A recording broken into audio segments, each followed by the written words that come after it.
The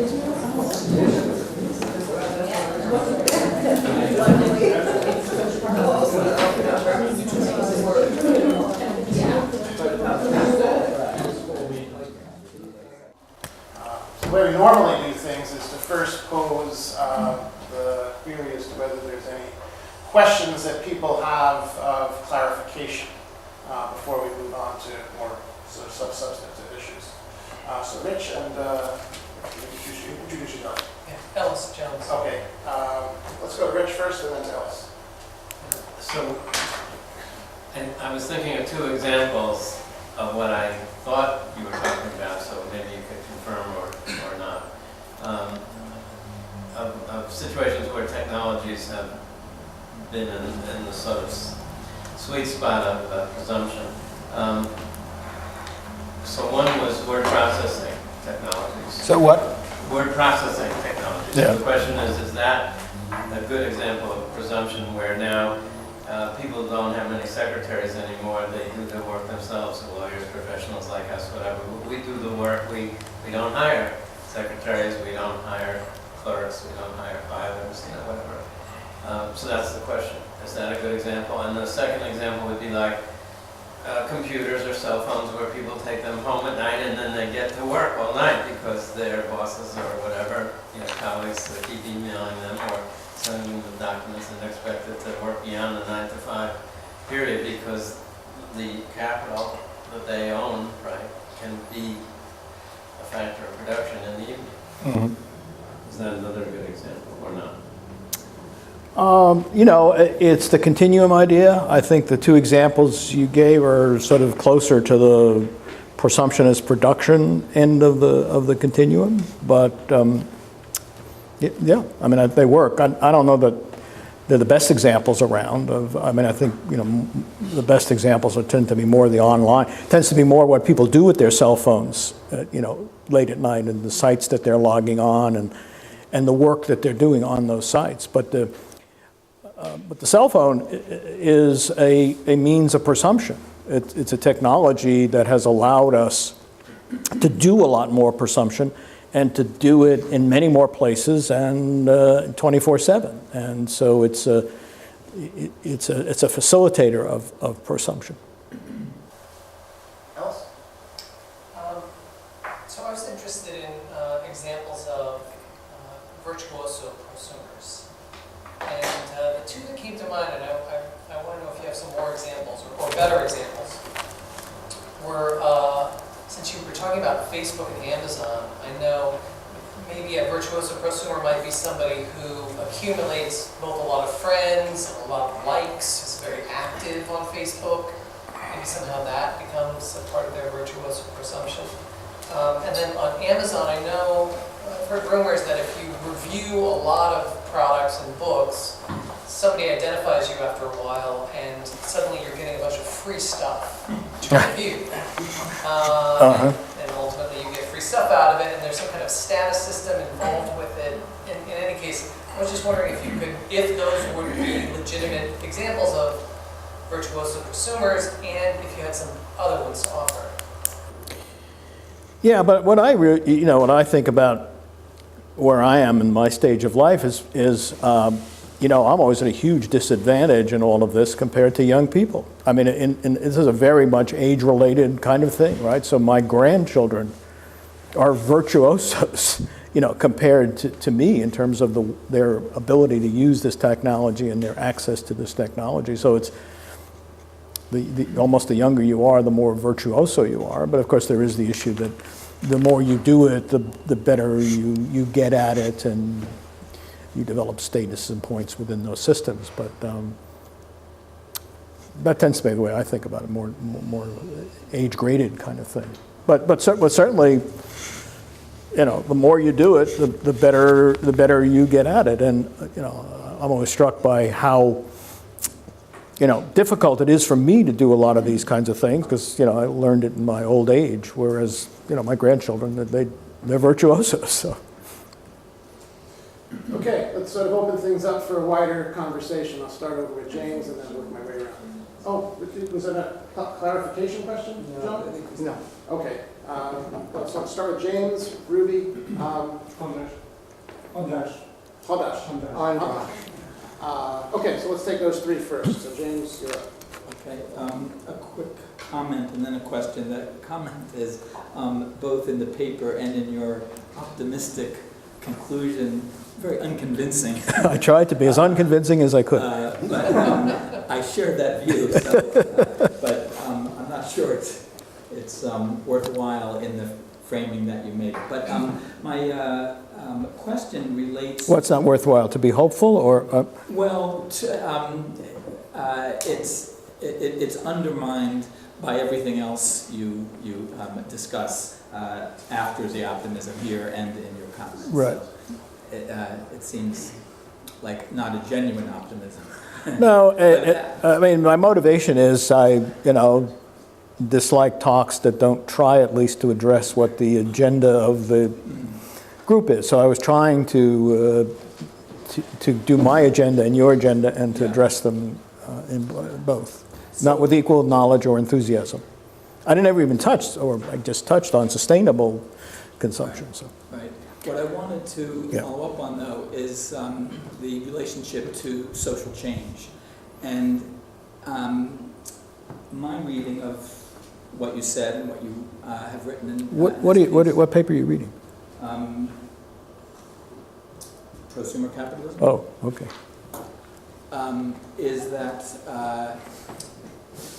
it's quite disabling as opposed to enabling of people, of society. And you commented very briefly on it in this talk, including the pro kind of implies Enabling.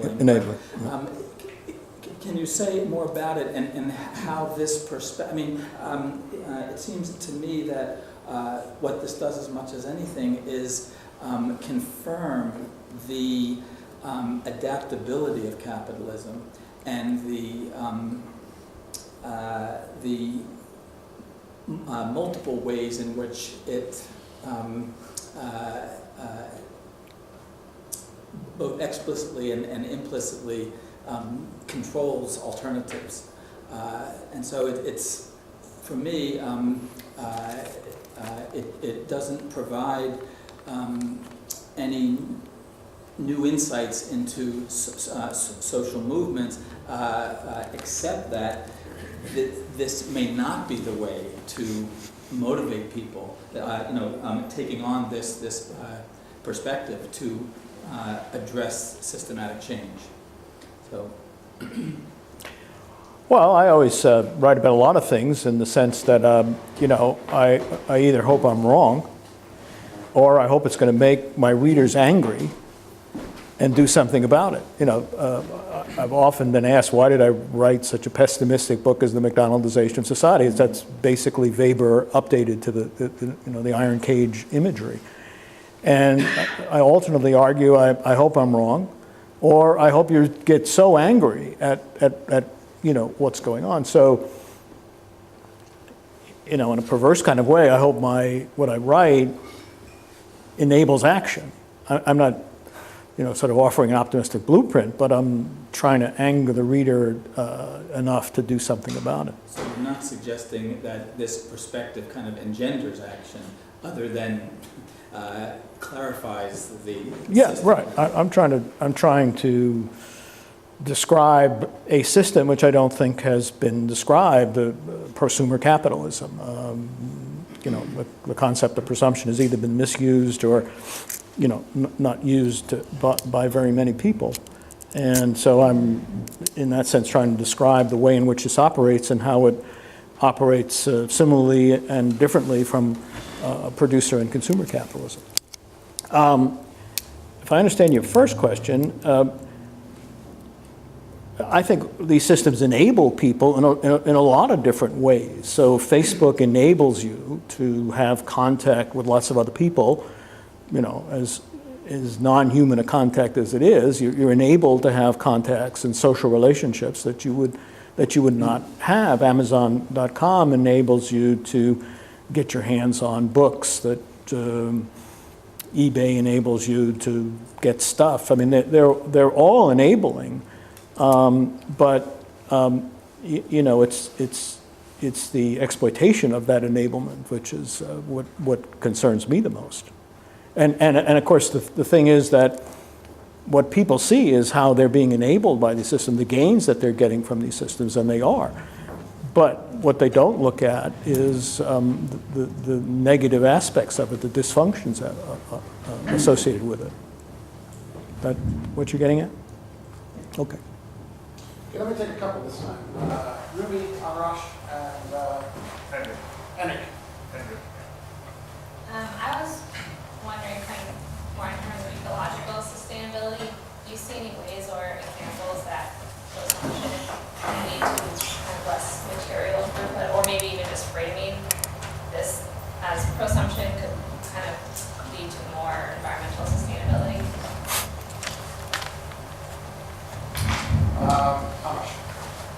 There's a lot of confusion about the term exploitation, which I think traditionally has involved coercion. And while I agree with you that these are exploitative patterns, using that term provides a very easy target to those who want to disagree with you, because they say that if you opt in and it's voluntary, then it cannot be exploitation. So If you opt in, if you opt in, if it's voluntary, then it's not exploitation. So how do you respond to that argument? One more.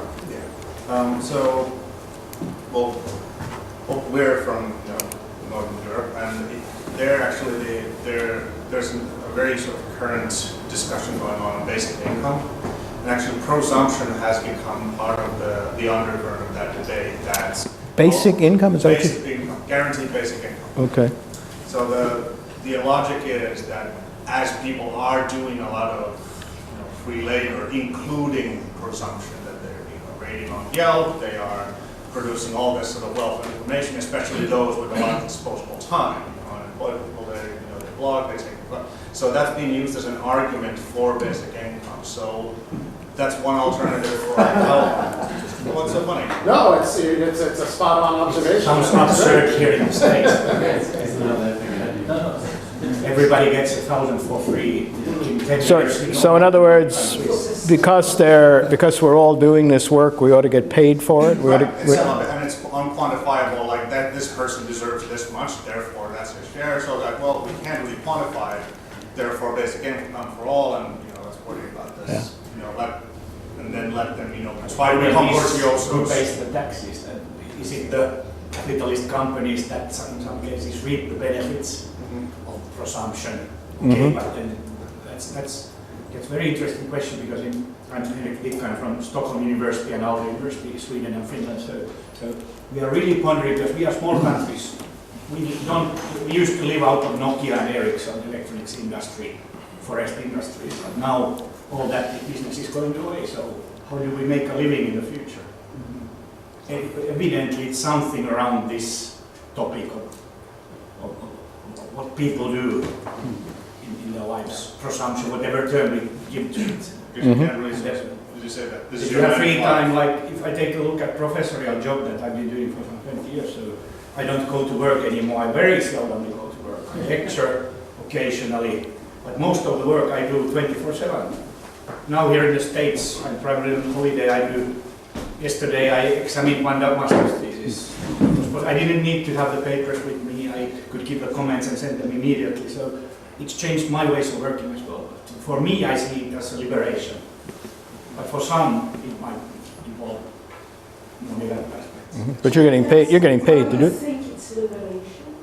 It seems to me unsafe. But then again, okay, perhaps Virtuoso.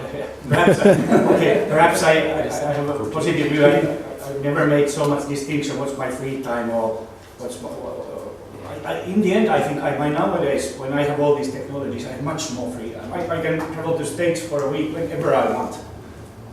Then I examine a couple of master's theses while being here on holiday, and it works.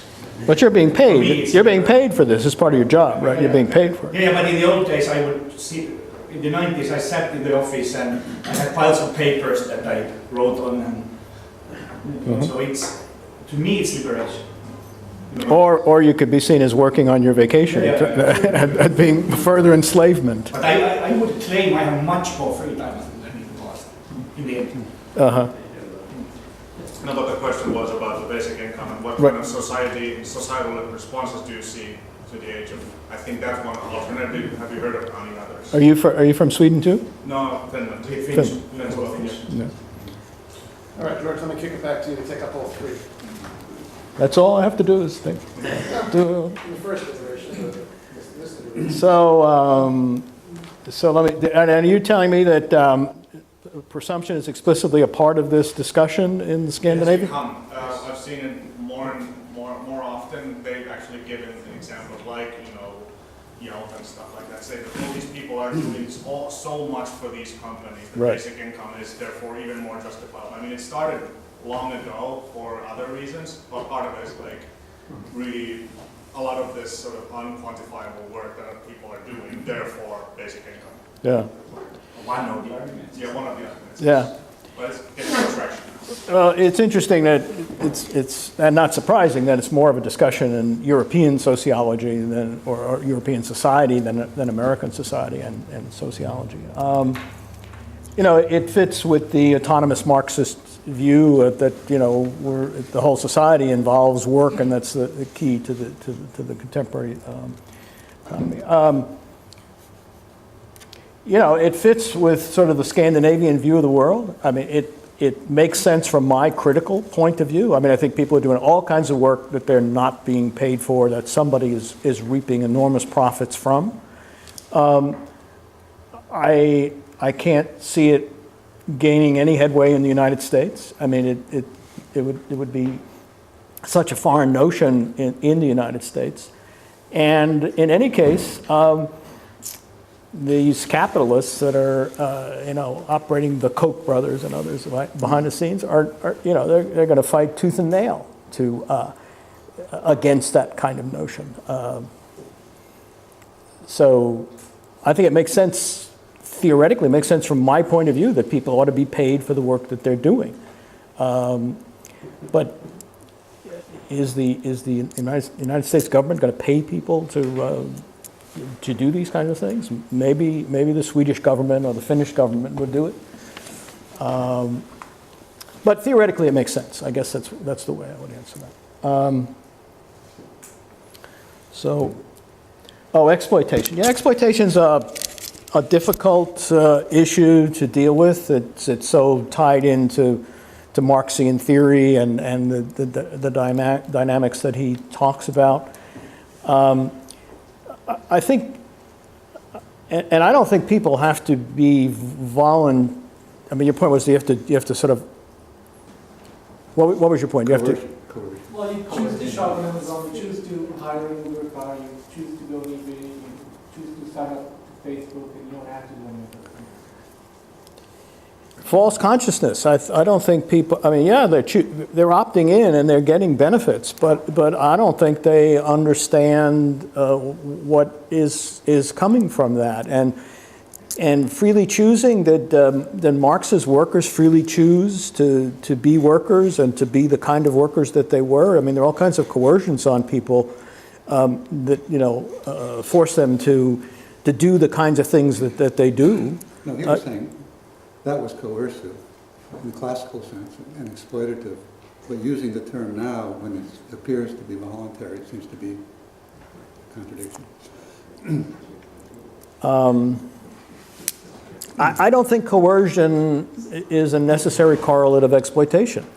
I think we can opt into all sorts of things that we end up being exploited in. And in fact, all the examples that I write about are examples where we're not just opting in, we're eager to get into them. We're rushing to get into them. And we gain playboy, right? That's that concept of playboy. It's labor, but it seems like play. We love it. We want to do more of it. It's not coercion, but it is exploitative. Exploitative in the sense that we're getting nothing or little from it economically, and some entity is deriving enormous profits from it. And that seems to me to be exploitative. But, you know, I've played with the idea of the hyper-consumer and the exploitation of the consumer, and you run into similar kinds of difficulties of going from the clarity of Marx's work on the exploitation of the worker to exploiting the consumer to exploiting the prosumer. And they're not easy kinds of transitions, but I think it's possible. Actually, it's not problematic for me to think about all of them as being exploited.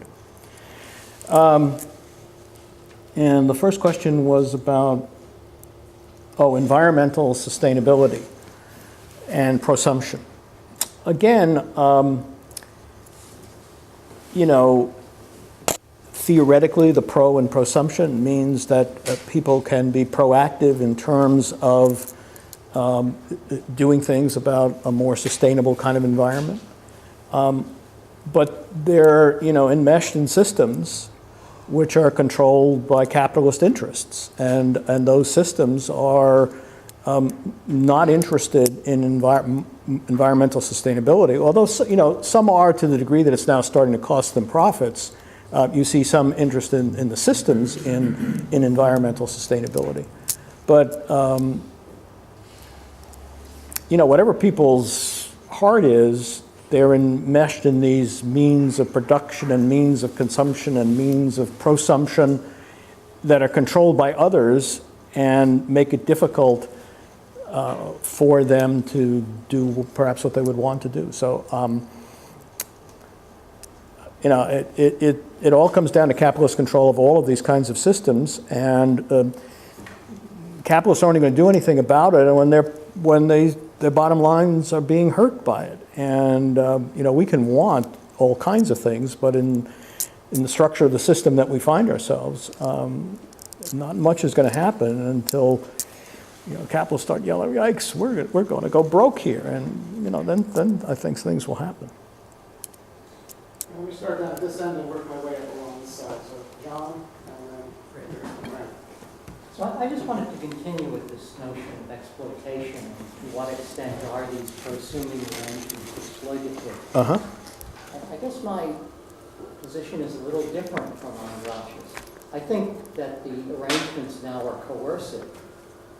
And if you think about them clearly, you see the coercion, but people don't think about them very clearly. Mm-hmm. So let's pick a couple. So if you want to go out and get an inexpensive meal, you have the choice to go to someplace called McDonald's or someplace that's organized like McDonald's.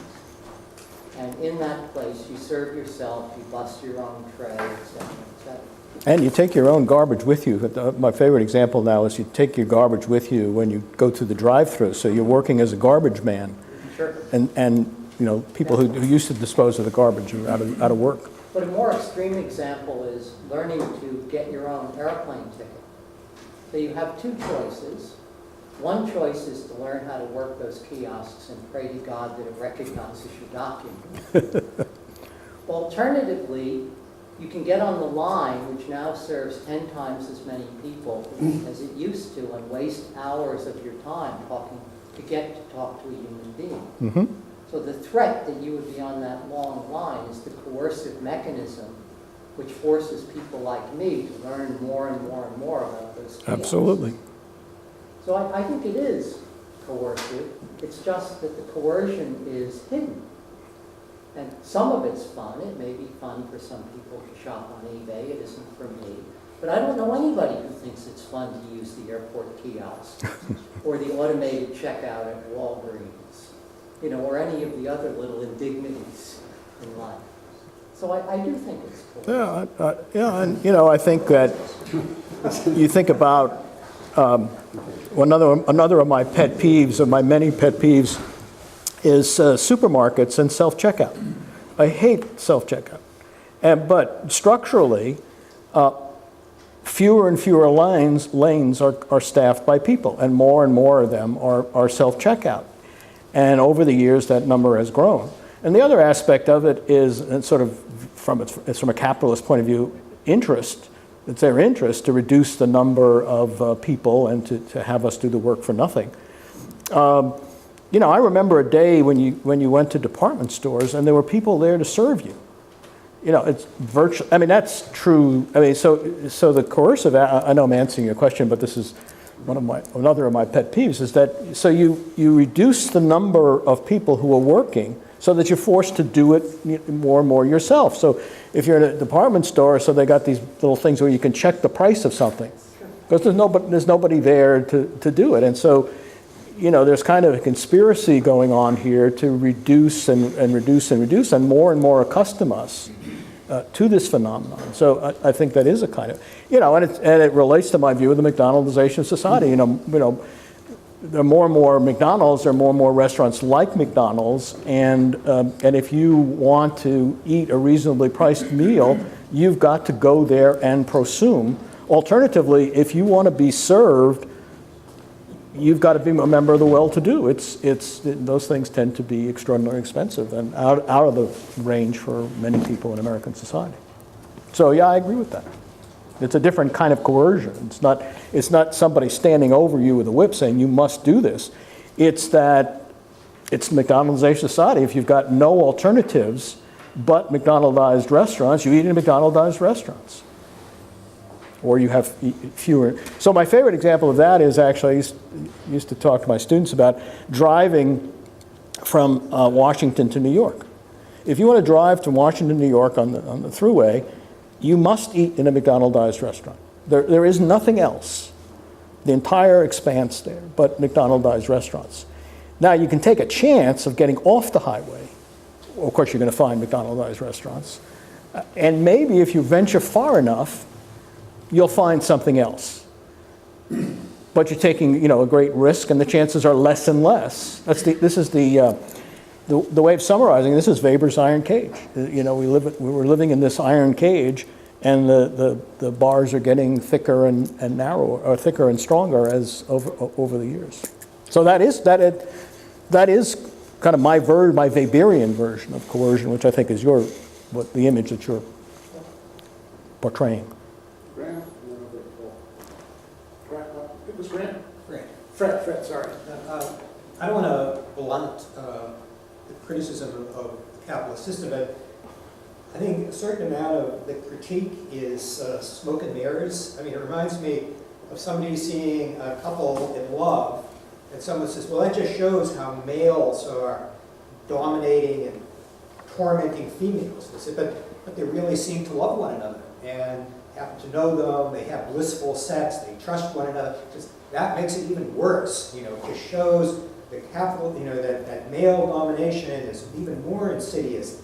And ultimately, I mean, it seems to me that that's a lot of going of it, is that the better it is, the worse it is. And the missing concept is that do they enjoy it? That are people getting, through Prosumption, through whatever it is, something which is really genuine in terms of human values?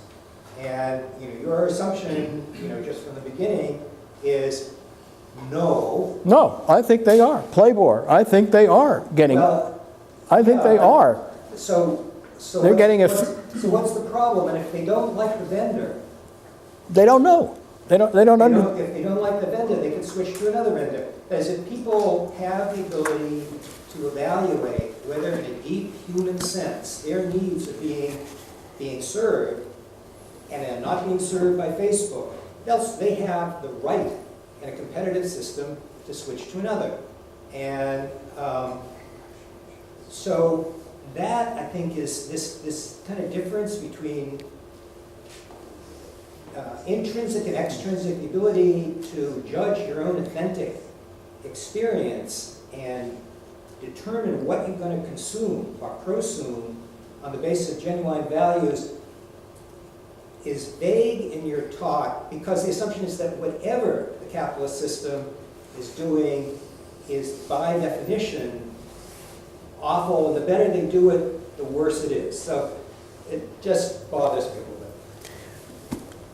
Did you want to respond to that? Somebody else is before me, but I have a comment to make. On that? Go ahead. Well, unless George was going to respond. Well, I think you're mistaking the social psychology of this to the economic structure of it. I mean, I think people love Facebook. They love all of these things. I think it's sort of us old timers maybe don't like McDonald's so much. People love McDonald's. They like doing it themselves. They like doing all kinds of things themselves. So I think people do like all of this stuff. Certainly they love Facebook and all of these kind of online sites. But what's obscured, from my point of view, is the structural reality that they are being economically exploited here. They love it. And in fact, that's the beauty of the contemporary capitalist system. You know, Marx's capitalism, the workers came to hate the system, or most of them came to hate the system. And that was a problem for the system. This is a far better capitalist system from the capitalist point of view, because people love doing what they're doing. And Mark Zuckerberg is making more billions the more people do it. So I don't think there's a contradiction here between the positive social psychology and the negative structural results. I was just thinking in terms of an example of some. Sorry, I mean, that's not inherently, let's say, that's not going to be inherently coercive, but there is in terms of, say, the economic exploitation that Yelp came to mind as a really good example of that, because Yelp would have no value if other people didn't contribute the labor by writing reviews, because it's based on other people, like on people by themselves, kind of volunteering to write reviews of predominantly restaurants that they went to, and Yelp makes a lot of money through that website. Right. But nobody who's writing reviews is a paid reviewer, let's say like in a newspaper or a website. Right. But Yelp is making money because of their doing that. But it's the same is true of Facebook. Yeah. Facebook's value comes from what we do. Yeah. And the economic returns don't go to us. I mean, this would go back to your idea in terms of guaranteed income. You know, you should get, if you're contributing all of this to the profits of Facebook, maybe you need to be paid for this. I mean, we have that Mechanical Turk idea where you do some sort of work and you get pennies for all, which is actually sort of shows the exploitation of the system better than the free systems, because you know you're getting very little for your work. But in the free systems, Facebook or Yelp, you're doing the work and you're getting nothing, and you don't think of it in those terms. Okay, Paul. Okay, so I have 3 quick points. Moving from the prosaic to the hopefully more sublime. I'm joining you in exhuming Marxist categories, which I think are, in fact, are very useful. I salute you for. Uh-huh. So the prosaic one is just an empirical question about how significant is this phenomenon. And I would suggest one way into that is to use the term exploitation in its classical sense of the capture of surplus value by the owners of capital. So how important is it right now versus brick and mortar capital, especially looking at the U.S. but also in the global economy? That's just a question. The second point is another perhaps false binary is between hope and crisis. So Marx really spent a lot of time on this crisis theory, namely falling rate of profit as well as a realization crisis, and tried to understand it in terms of the dynamic of capitalism as the forces of production change, putting pressure on the relations of production and so on and so forth. So I didn't really talk about that, and except insofar as you talk about unemployment, but there's a deeper question here, is whether or not this tendency towards this new stage of capitalism is in fact raising deeper structural problems for the reproducibility, the accumulation process, and so on. Now the third point is that we should not fetishize technology. So we have these technologies coming along, and they're currently predominantly within the shaping influences of the dominant economic political economy, and that's what you're talking about. At the same time, it's possible they have contradictions in terms of that. And so while you probably can't find a source of deep hope within the terms you're talking about, it's possible, as we talk about a lot here, that the idea of a counter-hegemonic, to continue the use of these terms, of a counter-hegemonic movement, you probably have to look more broadly at the kinds of crises that the current phase of planetary capitalism is producing with respect to the environment, with respect to the lack of capacity to sustain reproduction, to the lack of being able to deliver fulfilling lives, and so on. But if there were such a movement, it seems to me that this technology would be extremely valuable, that there would, that the idea of some kind of incipient or nascent awareness or movement that was counter-hegemonic would adopt this. It wouldn't be exploitative anymore in a classical sense, but it has a liberatory dimension, or maybe a liberatory moment in that vocabulary, that isn't expressed predominantly right now within the current political economy, but in fact could be brought to fruition in the context of a counter-hegemonic movement, and that you already can see incidences of that right now. So that even today, in the interstices of the current dominant system, you see attempts at using this technology for sharing equipment, for sharing services, and that kind of thing, where it's really hard to find the capitalists. So it is a small factor here. But, insofar as it's promoting crisis, it's also promoting hope. Ellis, and then Henry, and then Jeffrey. And I think we'll probably be out of time for that. So I was trying to think about weaving a couple of points together, particularly about how prosumption is ultimately disabling or exploiting, and then that potential for sustainability. I was thinking of Elon Musk, who just recently came out and gave a talk about these new wall batteries that you can stick on the inside of your house. And if you put up solar panels, they'll store all the power, and you can more or less go off the grid, right? So this is the potential, and it sounds like incredibly appealing.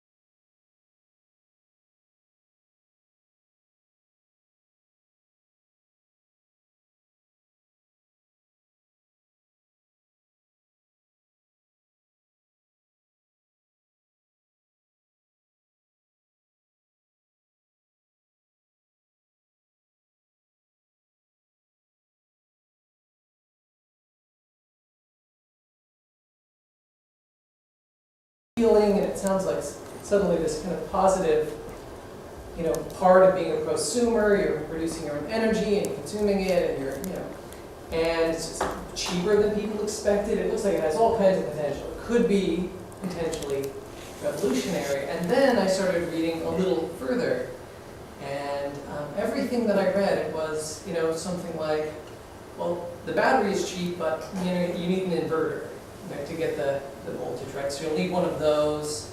How long will these batteries last until you need a new set of batteries? You're going to be caught up in that. And now it's not just for people who are producing their own power, but the power goes out every now and then, right?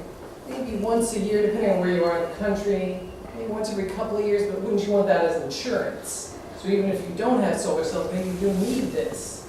And suddenly it's looking like an all-encompassing product that is suddenly benefiting Elon Musk. And there are also companies that will not just sell you the product and not going to lease it to you, like car leases. So you'll just be paying over and over and over again for the ability to be off the grid. And it's somehow, so on the one hand, it's this kind of revolutionary idea that's going to cut down on energy consumption and all of this. And on the other side of the equation, it's shuffling the capitalists around. And in the meantime, it looks like the people who are going to lose are like the public energy companies, and the public infrastructure may ultimately suffer, in part because it's not set up for these things. More people pull money out of that public energy system, and so again we see the public world suffering and the private world benefiting. So I was just, on the one hand I was thinking, oh, this is a wonderful example of enabling prosumption, and then almost immediately I came back around to, oh, I can see where they could go with this very quickly, and it becomes again, exploitative and disabling. You want to respond, George? Both to Paul and to Ellis?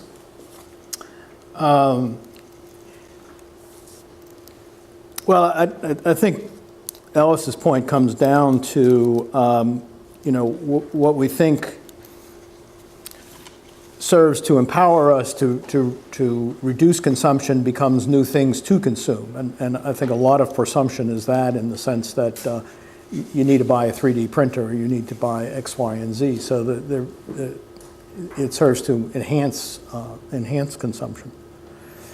Well, your set of questions are very complex, and I was trying to jot down notes on what you were saying. You were talking about surplus value, and talk about brick and mortar sites as they relate to surplus value. I wasn't quite sure what your point was. I was just wanting to know what the empirical situation with respect to the importance of the kinds of new forms of capitalism that you're talking about, suggesting that using the classical notion of surplus value, to capture right. exploitation, capture surplus value would be one way of getting a measure of that, of these new forms versus the old brick and mortar, I mean, like factories. Oh, that's the old kind of, yeah. How much free labor is there? Is that kind of? Yeah, how much profit is generated from these new kinds of voluntary forms of labor? Well, we know, given the amount. I'm not challenging, I'm just curious. Well, we know that the valuation of all of these companies is so enormous, that where is that value? You could go back to Facebook, and where is the valuation of Facebook coming from if it's not from the surplus value of what the prosumers do? I mean, there is an element of investment in infrastructure and things like that, but once the infrastructure is in place. See, a lot of these make no profit. They're valued very highly, but they make no profit. Well, but they're all.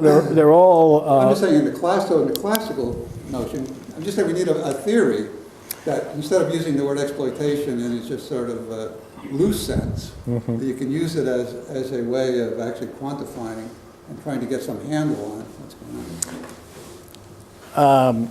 Yeah, but these are being valued on the assumption that there are going to be enormous profits down the road. And in fact, going back to that Bezos quote, he's seemingly willing to take less profit now because of the greater profit that's going to be derived from the big data that comes from it.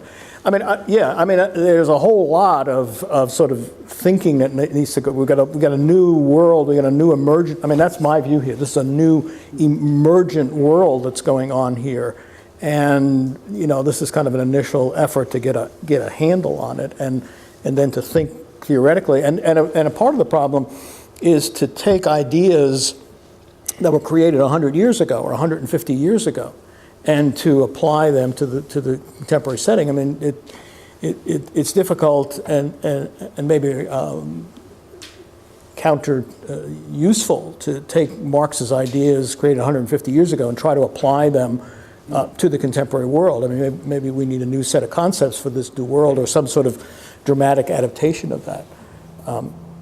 I'm not pretending to have the total answer to this, and in fact, it's very difficult to get a handle on what this new world is. There is an interesting example. So what's the most valuable corporation in the world today by far? Apple. And how is the value that Apple represents created? Well, how does Apple work? We play with our phones, we play with our music systems. We access all the other Facebook, et cetera, through our Apple devices. We're creating the value in Apple. I mean, I used to play with my record player. So. Yeah, but when you went to the record store, you bought albums. When you go to the online, you don't buy albums. You are the album creator. You go to Spotify and download material. I spend much less time downloading Spotify than I used to. I'm hanging out in my local record store. Well, that's because you're not a prosumer virtuoso. No, that's true. There seems to be, though, George, this presumption. Presumption about prosumption. Presumption about prosumption. That the Jeff Bezos of the world will either they know or they haven't fully divulged how they're going to make a lot of money through the monetization of all of this data that they're collecting. Absolutely. Now, what if that doesn't come to pass? As it has not for 95% of them.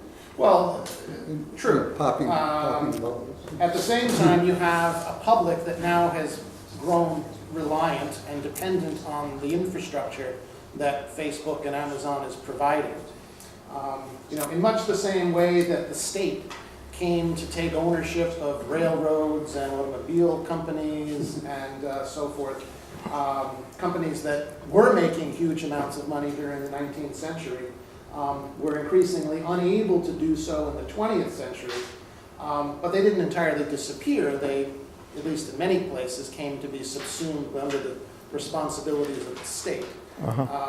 Is it unreasonable to expect that if this monetization of big data doesn't come to play out as many people expect it will, we'll be facing the 21st century version of state intervention to maintain that infrastructure that has come to be regarded as seemingly essential? Or we would be forced to become more traditional consumers or operate on the other end of the continuum, where we have to pay for access to Facebook and pay for access to all of these kinds of systems, because the bet that they've made, and lots of people have bet billions of dollars on this, is that this is going to pay off big time.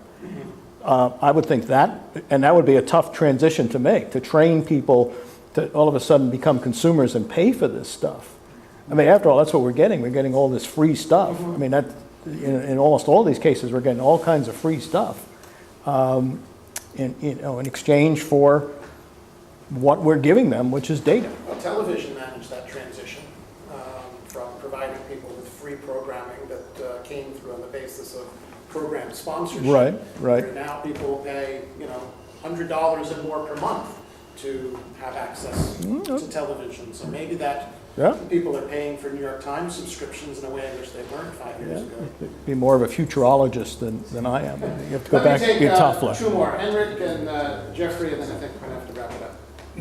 Already Actually relating to the, what you said, like people enjoy this, like the whole social psychology versus the structural issue. Right. I know that you cite Adam Arvidsson.